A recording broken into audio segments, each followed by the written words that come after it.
breaking news for Rajya Sabha.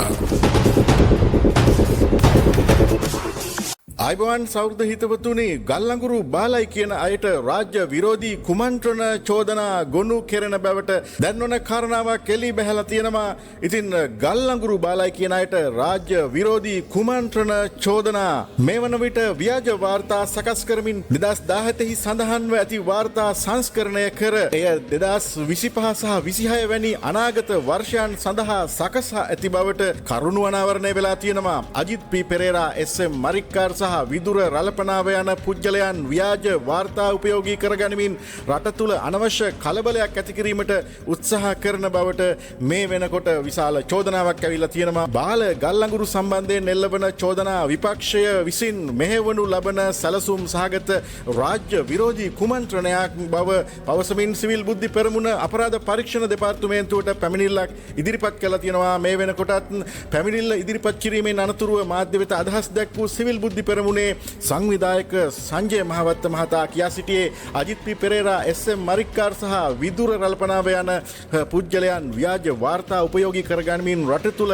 අනවශ්‍ය කලබලයක් ඇති කිරීමට උත්සාහ කරන බවයි. වාර්තාවල ගැටලු සහ තාක්ෂණික සැකය මහවත්ත මහතා පෙන්වා දෙන්නේ විපක්ෂය විසින් සමාජගත කර ඇති එබ වාර්තා ව්‍යාජ ලෙස සකසන ඒවා බවයි. විශේෂයෙන්ම එක් වාර්තාවක වර්ෂය ලෙස 2017 සඳහන්ව ඇති බවත් එය වාර්තා සංස්කරණය කිරීමේදී සිදු වූ දැවන්ත වැරැද්දක් බවත් ඔහු පවසනවා. එමෙන්ම ඇතැම් වාර්තා 2025 සහ 2026 වැනි අනාගත වර්ෂයන් සඳහා හිතාමතාම සකස් කර ඇති බවට ඔහු චෝදනා කරනවා. ලංකාවේ මෙවැනි SLTM වාර්තා සකස් කිරීමට අවශ්‍ය උපකරණ පවා නැති බව ඔහු වැඩිදුරටත් මෙමගින් සඳහන් කරනවා. මේවා පැහැදිලිවම ව්‍යාජ ලෙස සකස් කළ වාර්තා යයි පවසන මහවත්ත මහතා 2007 වර්ෂයේ සිට ලක්විජය බලාගාරයට අදාළ ඉතිහාසය තුළ මෙවැනි වාර්තා 6ක් මීට පෙර කිසි දිනක ඉදිරිපත් වී නොමැති බවද ඔහු දැඩි ලෙස අවධාරණය කළ සිටිනවා. කොමිස් මුදල් අහිමිවීමේ වෛරය මෙම දැවැන්ත කුමන්ත්‍රණය පිටුපස ඇති සැබෑ අරමුණ යයි ඔහු පවසනවා. ලක්විජය බලාගාරය හරහා මීට පෙර ලබාගත් කොමිස් මුදල් වර්තමානයේ අහිමිවීම විය හැකි බවටද මහවත්ත මහතා සැක පළ කරන බව තමයි මෙහින් කියා සිටින්නේ. කොමිස් මුදල් අහිමිවීම නිසා අගතියට පත් පිරිස් මෙවැනි ව්‍යාජ වාර්තා මගින් රජය අපහසුතාවයට පත් කිරීමට උත්සාහ දරන බව ඔහු වැඩිදුරටත් සඳහන් කරනවා. අදාළ පුද්ගලයින් මෙම වාර්තා 6 ලබාගත්තේ කොහෙන්ද යන්න පිළිබඳව වහාම පරීක්ෂණයක් පවත්වන ලෙසත් මේ පිටුපස සිටින පිරිස් හෙළි කරන ලෙසත් සිවිල් බුද්ධි පෙරමුණ අපරාධ පරීක්ෂණ දෙපාර්තමේන්තුවෙන් දැඩිව ඉල්ලා සිටිනවා.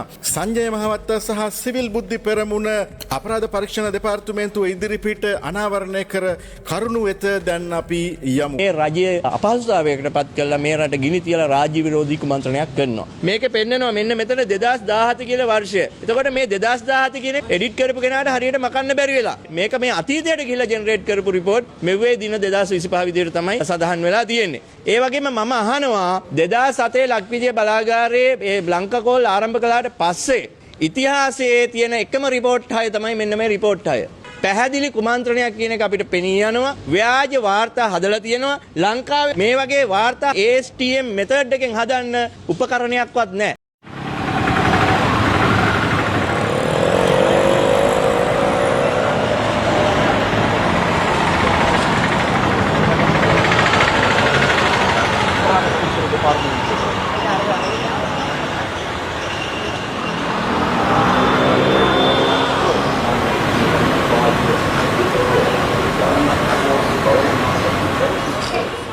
අපි දන්නවා මේ ගල්ලඟුරු ටෙන්ඩරේ ආරම්භයේදීම රජයට බිලියන 14.85ක පමණ ඉතිරියක් වුණා. ඩොලර් එක FOB ප්‍රයිස් එකට ඩොලර් 88ට අරගෙන මීට කලින් ගත්තේ ඩොලර් 120ට. ඒ වගේම තමයි මේ සර්චාර්ජ් එකේ ඩොලර් මිලියන 2ක පමණ සර්චාර්ජ් එකක් අපිට ඇවිල්ලා තියෙනවා. ඒ ඇවිල්ලා තියෙන හේතුව තමයි මේ දහනය කිරීමේ අගේ මත පදනම් වෙලා කැලරිෆික් වැලියු එක 5900ට වැඩි නම් සහ 6150ට වඩා අඩු නම් ඒ සම්බන්ධයෙන් යම්කිසි චාර්ජ් එකක් රජයට අය කරගෙන තියෙනවා. මේ සියලු දේවල් නීත්‍යානුකූල විදිහට තමයි වෙලා තියෙන්නේ. මේ විදියට නීත්‍යානුකූල දෙයක් වෙලා තියෙද්දී මේ රටේ ඉන්න සමහර අහිගුණ්ඩක පිරිස් මේ රජය අපහසුතාවයකට පත් කරලා මේ රට ගිනි තියලා රාජ්‍ය විරෝධී කුමන්ත්‍රණයක් කරනවා. මේකේ පෙන්නනවා මෙන්න මෙතන 2017 කියලා වර්ෂය. එතකොට මේ 2017 කියන එඩිට් කරපු කෙනාට හරියට මකන්න බැරි වෙලා. මේක මේ අතීතයට ගිහිල්ලා ජෙනරේට් කරපු රිපෝට් මෙව්වේ දින 2025 විදියට තමයි සඳහන් වෙලා තියෙන්නේ.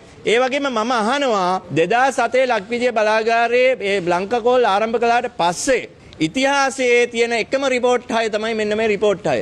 පැහැදිලි කුමන්ත්‍රණයක් කියන එක අපිට පෙනී යනවා. ව්‍යාජ වාර්තා හදලා තියෙනවා. ලංකාවේ මේ වගේ වාර්තා ASTM මෙතඩ් එකෙන් හදන්න උපකරණයක්වත් නැහැ. ලංකාවේ මෙවැනි වාර්තා එළියට දැමීමේ හැකියාවක් නැහැ. ඒක තාක්ෂණිකව ගැටලුවක් ඇති කරලා තියෙනවා. මේක ව්‍යාජ වාර්තා. පැහැදිලිවම ව්‍යාජ වාර්තා. මේ ගල්ලංගුරු බාලනම් මේක සම්බන්ධව මත ප්‍රකාශ කරපු සියලු දෙනාටම දැන් අපරාධ පරීක්ෂණ පරිපූර්ණ ඇවිල්ලා මේක බාලද නැද්ද කියලා ප්‍රකාශ කරන්න පුළුවන්. අපි දිගින් දිගටම කිව්වේ මේගොල්ලෝ වගකිය යුතු පාර්ලිමේන්තු මන්ත්‍රීවරුනේ. මේවා මාධ්‍යයට කියන්න කලින් මේ තියෙන යට තියෙන දිනේ බැලුවනම් මොකද වෙන්නේ?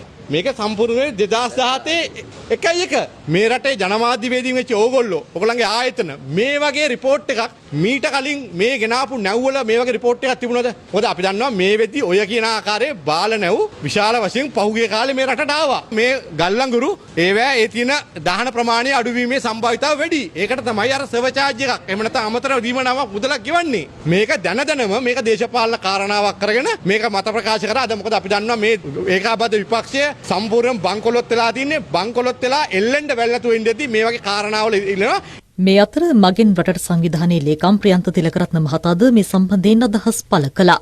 පාර්ලිමේන්තුවේදී මන්ත්‍රීවරු කීප දෙනෙක් පාර්ලිමේන්තු වරප්‍රසාද වලට මොහා වෙලා විවිධ මාතෘකාවට මේ ගල්ලංගුරු මාෆියාව මහා වංචාවක් වෙලා තියෙනවා කියලා කතා කරනවා. හැබැයි අපි දැක්කේ නෑ එළියේ ඇවිල්ලා දැන් කිසිම වෙතනක කිසිම කෙනෙක් මේක කතා කරනවා. මෙතන වෙලා තියෙන වැඩේ අපි බලාගෙන ගියාම පරණ ගල්ලංගුරු මාෆියාවේ හිටපු ටිකට දැන් දොර වැහිලා තියෙනවා අලුත් ටෙන්ඩරයක් ඇඳවීම තුල. එතකොට මේ ටෙන්ඩරය තුල මේ ආණ්ඩුව අර යම්කිසි මුදල් පාලනය කිරීමේ තැනක ඉන්න නිසා දෝ මුදල් ප්‍රවේශම් කිරීම තුල වැඩි වියදමකින් තොරව අඩු ලන්සුවට කැඳවලා මේ 98% ගානකට මේ ගල්ලංගුරු මෙට්‍රික් ටොන් එකක් අරගෙන තියෙනවා. හැබැයි අපි දන්න විදිහට නම් අර කාලේ වැඩි මුදලට තිබිලත් ඔය කේස් එක ආවා. අපි කියන්නේ ආණ්ඩුවට නිවැරදි ක්‍රමයට මේක බලන්න. නියෝජ්‍ය අමාත්‍ය ආචාර්ය කෞශල්‍යා ආරියරත්න මහත්මියද ගල්ලංගුරු සිද්ධිය සම්බන්ධයෙන් මෙසේ අදහස් පළ කළා. විපක්ෂය කරන චෝදනාවලට පැහැදිලි උත්තර දීලා තියෙනවා. විශේෂයෙන් ගල්ලංගුරු සම්බන්ධයෙන් මම හිතන්නේ දවසක පාර්ලිමේන්තු විවාදයක් පැවැත්වුණා. ඒ විවාදෙදිත් පැහැදිලිව ඉදිරිපත් කරා ගල්ලංගුරු සම්බන්ධයෙන් වංචාවක් වෙලා නැහැ කියලා. නමුත් අපි හිතන්නේ විපක්ෂයට මේ මොහොතේ චෝදනා නැති නිසා අරගෙන ආපු අභූත චෝදනා කියලා තමයි අපි ඒවා හිතන්නේ. විපක්ෂයේ කණ්ඩායම් නොදැනද මේ කතා කරන්නේ? නොදැන නෙමෙයි ඉතින් කියන්න මොන හරි තියෙන්නත් ඕනේ නේ ඒගොල්ලන්ට නේද? දේශපාලනය කරද්දි. මොකද අපේ මං හිතන්නේ මේ අවුරුද්දේ අපි රෙකෝඩ් එක තියලා තියෙන්නේ කිසිදු දූෂණ වංචාවක් නැතුව වැඩ කරලා. ඒ නිසා මේවා සම්පූර්ණ ක්‍රියේටඩ් ඒ කියන්නේ නිර්මාණය කරපු දේවල් කියලායි අපි හිතන්නේ. This is a breaking news for Rakya Sabha.